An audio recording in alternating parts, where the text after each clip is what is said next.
Hello, good morning and welcome to a new blog. আজকে August 19, তার দিন শুরু করছি চিয়া সিড দিয়ে। আমি জানি এটা শুনতে শুনতে তোমাদের কান পচে গেছে হয়তো, কিন্তু কি করব বলো, আমি ব্রেকফাস্টে রোজ চিয়া সিডই খাই। আচ্ছা, আমার একজন সাবস্ক্রাইবার সে রিকোয়েস্ট করেছিল আমি যাতে দই দিয়ে চিয়া সিড খাই সকালবেলা। বাট একটা প্রবলেম হচ্ছে, আমার ভীষণ শরীর খারাপ হয় সকালবেলা উঠে দই খেলে। তো অনেকে খায় না, পরোটা দিয়ে দই খায়, মানে রায়তা খায় সকালে ব্রেকফাস্টে, কিন্তু আমি সেটাও খেতে পারি না। আমি একদম কোনো টক জিনিস খালি পেটে সকালবেলা উঠে খেতে পারি না। তাই জন্য আমার ওই চিয়া সিড দিয়ে জলই একমাত্র ভরসা। আর এখন লাঞ্চটা, আজকে আর্লি লাঞ্চ রয়েছে, তো লাঞ্চ করে নিচ্ছি। রয়েছে শুক্তো ভাত আর চিকেনের ঝোল, এটা তো ম্যান্ডেটারি থাকবেই। তো আজকে আর্লি লাঞ্চ করার একটা কারণ আছে। আমি আজকে বেরিয়ে পড়েছি, এখন বাজে 12:30 মতন, 12:30টারও এখনও পুরো বাজেনি। তো আর দেখো, আমাদের দুর্গাপুজোর বাঁশ এসে গেছে। এইটা দেখতে আমার যা ভালো লাগে। আগের দিন তোমরা দেখেছো যে খুঁটি পুজো হয়ে গেছে, আর আজকে সমস্ত বাঁশ এসে গেছে এবং পুজোর প্রেপারেশন শুরু হয়ে গেছে। আর আমি ঠিক যখন বেরোবো তখনই বৃষ্টিটা নামতে হয়। সকাল থেকে একদম চাঁদি ফাটা রোদ্দুর ছিল, আর এখন পুরো ঝমঝম ঝমঝম করে নেমেছে। তো আজকের বিশেষ কারণটা হচ্ছে, আজকে নিউ মার্কেট আসা হয়েছে। সেটা খুব একটা আমার জন্য নয়, সেটা এই সুন্দরী যিনি ইয়েলো কালারের টপ পরে রয়েছেন তার জন্য।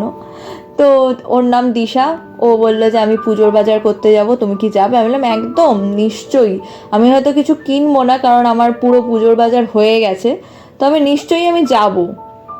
আর তোমাদের সাথে একটু শেয়ারও করা হয়ে যাবে যে নিউ মার্কেটে এখন নতুন নতুন কি এসছে, কি রয়েছে।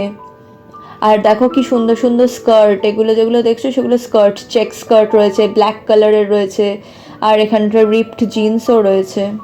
বিভিন্ন রকমের পেস্টেল শেডেড স্কার্টও রয়েছে এই দোকানটায়। আর তারপরে ড্রেস রয়েছে প্রচুর, মানে ড্রেসের কালেকশন প্রচুর রয়েছে। কি চাই, মানে পার্টি ওয়্যার থেকে রেগুলার ওয়্যার সব রকমের রয়েছে। তারপরে এখানে অনেক রকমের লেহেঙ্গা রয়েছে, এমনকি বাচ্চাদেরও রয়েছে। সেটাই আমরা দুজন আলোচনা করছিলাম যে আমাদের ছোটোবেলায় এত ভ্যারাইটি মানে জিনিসপত্র পাওয়া যেত না। মানে এত রকমের জিনিস এখন বেরিয়েছে যে আমাদের খুব ভালো লাগে দেখতে। আর এই কোয়ার্ড সেটটা দেখো, গ্রিন আর হোয়াইটের মধ্যে, কি সুন্দর দেখতে। কিন্তু আনফর্চুনেট ব্যাপারটা হচ্ছে যে আমরা এখন আর পড়তে পারবো না, এগুলো আমাদের সাইজে আর পাওয়া যায় না। আর এইখান থেকে পুরো জুতোর দোকান শুরু হচ্ছে, একদম সারি সারি জুতোর দোকান রয়েছে পরপর পরপর। ভীষণ ভালো লাগে পুজোর আগে নিউ মার্কেটে এলে বা গড়িয়াহাট গেলে, একটা অন্য রকমের ফিলিংস আর কি। তবে হ্যাঁ, এবারে নিউ মার্কেটের আমি জানি না আজকে উইকডেজ বলে কি না, সেই রকম ভিড়টা পাইনি। অবশ্যই ভিড় ছিল, কিন্তু সেই যে মারামারি করে ঠেলাঠেলি করে যেতে হয় সেই রকম ভিড়টা পাইনি।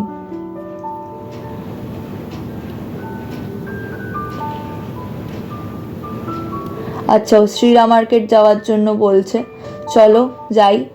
ওর তেমনভাবে বোধহয় কিছু পছন্দ হচ্ছে না, দেখা যাক। যদি সেরকম পছন্দ হয় তবেই নেবে। আমাকে বলেইছে যে আমি দেখলাম কিনলাম এরকম করব না, কারণ ও মাঝে মাঝেই সেটা করে, আর আমি ওকে বারণ করি যে তো দেখলেই পছন্দ হয়ে যায় তাই কিনে ফেলিস, তারপরে বলিস যে হ্যাঁ কিন্তু মোটামুটি শপিং হয়েছে, মোটামুটি পছন্দ হয়েছে। তাই জন্য এবারে বলেছে যে না, খুব পছন্দ না হলে কিনবো না। তারপরে শ্রীরাম মার্কেটে ঢুকে দেখলাম যে প্রচুর ড্রেস এবং গাউনের কালেকশন রয়েছে, আর প্রাইসগুলো ভীষণ রিজনেবল। মানে এই প্রাইসে এইরকম কালেকশন, ওয়াও! পাঞ্জাবিটা দেখো কি সুন্দর, বাচ্চাদেরও সুন্দর সুন্দর জিনিস রয়েছে। তবে আমার কিনে কোনো লাভ নেই। মানে এই ড্রেসটা দেখো, এই গাউনটা কি সুন্দর, আর কালারটাও ভীষণ সুন্দর, একদম রোজ গোল্ড কালারের। এবং প্রাইসগুলো খুবই রিজনেবল, মানে অনলাইনে যারা শপিং করে তারা এই প্রাইসে এই জিনিস পাবে না। হ্যাঁ, তবে অনলাইনের একটাই অ্যাডভান্টেজ, সেটা হচ্ছে আপনাকে বেরোতে হবে না, আমরাই বাড়ি দিয়ে যাব, এইরকম আর কি ব্যাপারটা। তো সেটা একটা প্লাস পয়েন্ট। এখানে আমাদেরকে কষ্ট করে যেতে হচ্ছে বৃষ্টিতে ভিজে বা রোদ্দুরে পুড়ে। এখন তো দুটোই ওয়েদার, হয় চাঁদি ফাটা রোদ্দুর নালে ঝমঝম করে বৃষ্টি, তো সেইটা একটা প্রবলেম। আর অনলাইন হলে হোম ডেলিভারি হয়ে যাবে, সেইটা একটা বড় অ্যাডভান্টেজ। কিন্তু এখানকার প্রাইস ভীষণ রিজনেবল, ভীষণ সুন্দর সুন্দর কালেকশন। সব দোকানে ভিডিও করা অ্যালাউড নয়, তাই করতে পারিনি, তবে আমরা প্রচুর ঘুরেছি। এবার একটু খিদে পেয়েছে, তো কেসি দাসের একটা আউটলেট দেখলাম, এখানে একটা কাউন্টার বলা যায় ছোট্ট মতন। তো সেখানে অনেক কিছু, দেখুন কত রকমের রসগোল্লা রয়েছে, বাবা, মানে কত কালারের। আমরা কখনো এত রঙের রসগোল্লা মানে ছোটোবেলায় দেখতাম না, শুধু সাদাটাই হতো আর শীতকালে নলেন গুড়টা। তো এখানে বিভিন্ন রকমের জিনিস রয়েছে, দই রয়েছে, তারপরে লবঙ্গ লতিকা রয়েছে, লাড্ডু রয়েছে, ওদিকে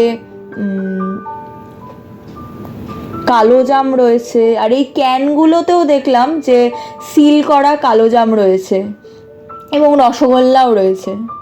তো আমাদের অনেকক্ষণ ধরে মুখ চলছিল, লাঞ্চ করে এলে হবে কি, আমরা শপিংও করেছি কিছু কিছু, আবার খাওয়া দাওয়াও করেছি প্রচুর। যেমন ধরো ওই যে ডালের বড়া পাওয়া যায় না, তো ডালের বড়া খেয়েছি, তারপরে পাপড়ি চাট খেয়েছি, অনেক কিছু টুকটাক টুকটাক মুখে চলছিলই। তারপর ভুট্টা খেয়েছি, ভুট্টা খেতে আমার খুব ভালো লাগে। আচ্ছা, কেসি দাসের দোকানে আরেকটা জিনিস দেখলাম, সেটা হচ্ছে ওরা ঘিও বিক্রি করছে, তো মানে দেখে বেশ ভালো লাগলো। আমি জানি না এটা অনেক বছর ধরে ওরা করছে কিনা, কিন্তু আমি এসপ্ল্যানেডের আউটলেটটায় দেখিনি, এইখানে দেখলাম যে ঘিও রয়েছে। তারপর এখন ধরেছি বাড়ি ফেরার পথ। আমাদের তেমনভাবে যে খুব পছন্দ হলো এক্ষুনি কিনে নিয়ে যেতে হবে সেরকম অনেক কিছু পাইনি, কিছু কিছু জিনিস কিনেছি। আর ওর হাতে ছাতা ধরিয়ে দিয়েছি বলে আমার হাতে বাকি জিনিস ছিল। তো আজকের ডিনারটা ভীষণ সিম্পল, শুধু দুধ রুটি আর কিচ্ছু না, কারণ অনেক কিছু খেয়েছি, পেটটা ভরা রয়েছে, তো একদমই কিছু খাবো না এখন আর, মানে যতটা কম আর কি পেটের ওপর চাপ দেওয়া যায়। তো চলো ডিনারটা সেরে নিই, তোমাদের সাথে দেখা হবে নতুন আরেকটা ভ্লগে। টিল দেন টাটা, সবাই খুব ভালো থেকো, সুস্থ থেকো, গুড নাইট।